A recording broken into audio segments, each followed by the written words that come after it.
Friends, let's create a 6-piece skirt pattern. Firstly, I remember to always keep your pattern on double fold. So from the front, I'm going to measure the hips, and for this, let's go with 10 inches, which will be 40 in total. When you divide 40 into 4 by 4, you get 10 inches for both sides. So that will be 10 inches. So I'm going to take the ruler and make a straight line from the hip line to the waistline. So from the waistline again, I'm going to measure it down to the knee. Waistline to the knees is 22 inches. And then I'm going to measure the knees area all around, which is going to be 8 inches. Okay. Alright, so I'm going to connect the line from the knees to the hips line to the hip line, which is 10 inches. Okay, so I'm going to make a straight line for 10 inches from the front to the side of the hip. Okay, so I'm going to put it for hip line.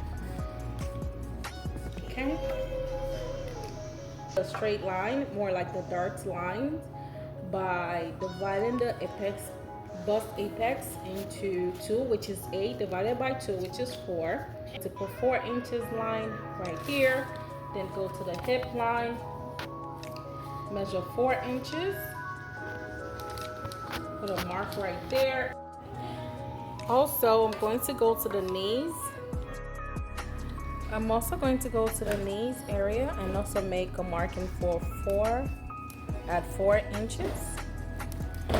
Alright, now what I'm going to do is to connect the line on the knee line, the hip line, and towards the waistline. Okay, wide part of the bottom for 14 inches, which I'm going to trace this out. Now what I'm going to be doing is to connect the line from the knee length and connect it to the 14 inches point right here. Knee length, of the knee line to the bottom. Now this is going to be a little bit slanted. You don't want it to be straight. So connecting it straight down. And putting all the way to the hemline. Okay? Boom. At the bottom, I'm also going to connect the 4 inches line, which is the lines that was created earlier. I'm going to connect that line all the way to the bottom. Again for 4 inches. Okay? All the way down. Perfect. The waist measurement is 28. So if you divide 28 by 4, that will give us 7. So the waist will be 7. Okay. All right, now I'm also going to go back to the hip line, make sure it's 10, and I'm going to connect in a curved shape, connect the waistline to the hip line, just like that. Now next, I'm going to also add 2 inches to the side, which will be for the sewing allowance. So 2 inches all the way. I'm going to connect 2 inches here, 2 inches again at the knee line, and the same all the way down. So 2 inches from the waistline to the curved side, and then trace it. Again, this is for the sewing allowance, and then we trace it and we trace it all the way down.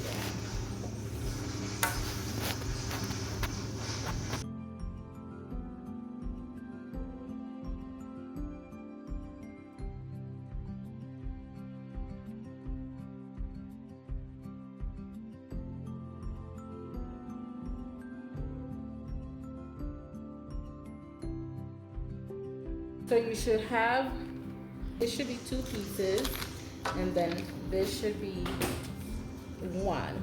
What I'm doing here is creating a mark for 0.5 at the front part. Now this 0.5, I'm just going to make a slanted line from here, just a dotted line from here to here, and then again at the top line you want to add 1 inch in the, for extra sewing allowance. Okay, so make sure when you transfer the pattern you had 1 inch or 0.5 for sewing allowance. However, you want this part right here to be a little bit slanted. You don't want it to be a straight line, you want it to be a curved slat. Zipper space that you can add along to the pattern. Okay, so that will be the zipper, and this is for the back, and this is just a quick shortcut to creating a front and a back. Place it on your pattern paper or your fabric, but before you cut it out, while the fabric or the pattern is on fold, make sure that you have additional 2 inches folded or spaced out before you place this. So on your pattern, you want your fabric to look like this, but you just want to make sure that you have 2 inches in addition added to this pattern paper. Now this will be for the zipper for the back. Now, but again, this is just a quick shortcut to get to the back, to create a back pattern for this skirt. Okay, now, but this is only for the front piece. Now to create a back pattern, you just have the 2 inches from the top to the bottom of the skirt. Okay?